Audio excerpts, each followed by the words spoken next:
Turismo is the true story, believe it or not, of a gamer turned racing driver, Jan Mardenborough. Here's a clip. What is this? It's a contest. The best Gran Turismo players in the world get a chance to compete in professional racing. Dude, this is real. This is real. I'm sorry. You really think you're going to take a kid who plays video games in their bedroom, you're going to strap him to a 200-mile-an-hour rocket? It'll tear him to pieces. So, Gran Turismo, I mean, it's quite extraordinary. It's a true story, actually. Jan Mardenborough is a real guy. In fact, the end credits say that he was actually a stunt driver on the film. He's now aged 30 years old.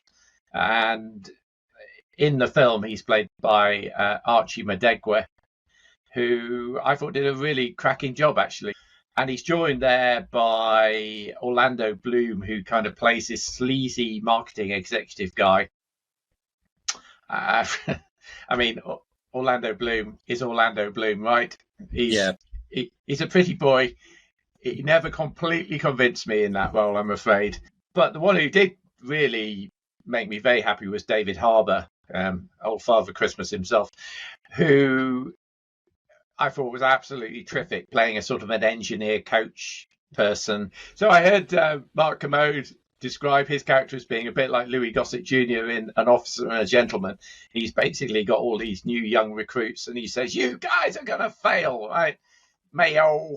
And basically slashes them down and then builds them up and kicks them out or befriends them, as happens to this guy, Jan. And I thought he was absolutely great. Every single moment David Harbour appeared on the screen, I thought was terrific. I thought the racing scenes in this film were top notch. And I really liked the way, I mean, it's been years and years since I've played Gran Turismo, but I remembered that you could either have like one of three different views depending on what you clicked. And the camera could be kind of in the car, kind of in front of you looking out, or it could be on the bonnet, or it could be hovering behind the car. And they managed to actually replicate all three of those in the racing scenes in the film, which I thought was very neat indeed. The sound design was also fantastic. You'd be sitting in the cinema and wow, wow would come the sound from the back of the cinema. I thought it was a really nice film to see in the cinema on the big screen with a really, really great sound system. And I also thought the story was kind of nicely old-fashioned. How many biopics have we seen recently where you've kind of gone forwards in time to the point he died and then back to his birth and then somewhere in the middle? And this was actually a nice linear story that walked through the events of this guy's life up to a particular point. Had a nice little quite sweet and touching love interest story there of him finding new love with this girl from school. I thought that was all nicely played by the District 9 director Neil Blomkamp, who directed this. On the downside, I mean, it felt like you were being bludgeoned over the head at times with a PlayStation console. The amount of I mean, it's made by PlayStation Pictures, so the clue is in the titles, right? But at times, man, it was aren't we wonderful? Look how wonderful PlayStation is. And there was the most appalling mansplaining going on at points in the script, right? The number of times it told you, oh, if he wins this, he's going to get a shot at driving a real racing car for Nissan, right? And if you missed it, then another 10 seconds later, oh, if he wins this, if he gets fourth place, he'll get his license. What was that? I said, if he gets fourth place, he'll get his license. On and on and on. I think the best one for me, the one that really made me snort with laughter, was the team talk minutes before the start of the Le Mans race, in which they said, oh, just remember, this is a 24-hour race. Yeah. What? What are you doing? It reminded me of that point in that dreadful film, what was it called, Love Again, where they were designing Celine Dion's tour poster minutes before she went on stage, right? Exactly. It was that sort of, who wrote this bit of script? But anyway, I quite enjoyed it. Andy, did you see it? Yeah, I've seen it. I really enjoyed it. I thought it was, at times, it was quite thrilling, the way that it was filmed.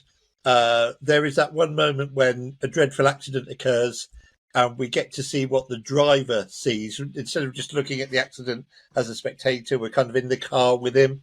I thought that was pretty good. I thought as someone who drove a Lamborghini for the first time this week and was shocked and stunned at going from 0 to about 80 miles an hour in 3 seconds and is still recovering from that shock. I thought it was really good. I thought the race scenes were great. As you say, I could take and leave the script. I could take and leave some of the acting. But for me, this was all about the cars. It was all about the racing. That was brilliantly done. It was good to know that our hero was actually his own stunt double at times in the film. So that kind of let the film an air of realism. You know, you kind of thought, well, at least there must be a lot of what we're seeing must really be real, must actually have happened, because he was there and now he's reenacting it. So yeah. I thought it was a really enjoyable and at times quite thrilling film. You know, we've had some good racing films. We had Grand Prix. We've had the film about the guy who died, Ayrton Senna. We've had some other good racing films, and I thought this was up there with them. I just enjoyed it for the spectacle. As you say, script, well, forget it. Just enjoy the spectacle, and I thought it was pretty good from that point of view. Yeah. Okay. Emma? Yeah, I mean, echoing a lot of what's already been said, I am a sucker for a racing movie. Ever since I saw Herbie, I'm sold on them all. Oh my God! I saw Herbie the first time round at the cinema. I think I did as well, or at least one of the early ones. many times. I dragged my poor mother to see that. Yeah. Quite right too.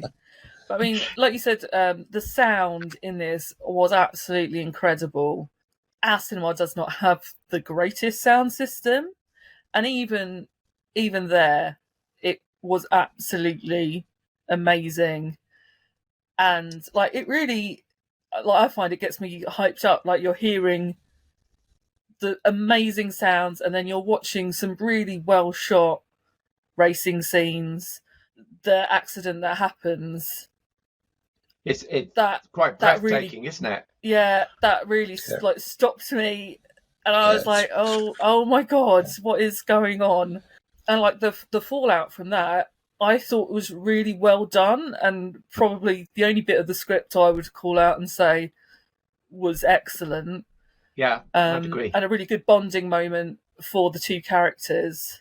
The fact that this is a real, like every time I saw something, I was like, "There's not a chance they put gamers in this situation." Oh no, they did. Okay, remember they did, Emma. Yeah, I was just completely blown away with it.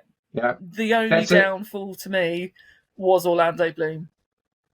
Yeah, it wasn't acting particularly, was it? But he's a pretty boy. He's a pretty boy. Yeah, stick to the long hair and the elf ears. It's fine. Yeah. If you've listened to the Mark Commode and Simon Mayo Take podcast of this particular film, it's a really interesting chat that he has with Neil Blomkamp about this film, and it's well worth listening to that episode of Commode and Mayo's Take. I mean, they're a struggling podcast. They need the viewers. Yeah. So we'll give them a plug. please give generously and listen to their podcast. They need it. But it's really, really interesting in describing how they actually filmed those scenes where the actors were not actually driving. There was another driver stuck behind them, and they couldn't actually see anything in their car because of the reflection stuff they had to put in the. I mean, it sounds absolutely horrific thing for the actors to film, being thrown around racetracks at that speed, not in any control of what they're doing. A bit like you, Andy, at Thruxton or wherever you were. Yeah. But that was good. So scores on the doors for this. I know Scott hasn't seen this one, or I don't think he has. I gave this one an 8 out of 10. I liked it a lot. Andy? I've written down 8 out of 10. 8 out of 10. Emma? And you know what? I was tossing up changing my number. So to make the maths easy for you, I will go 8 out of 10. Great. So that's 8 and 8 and 8 divided by 3. That's a Flickering Dream score of 8.0, making it good stuff.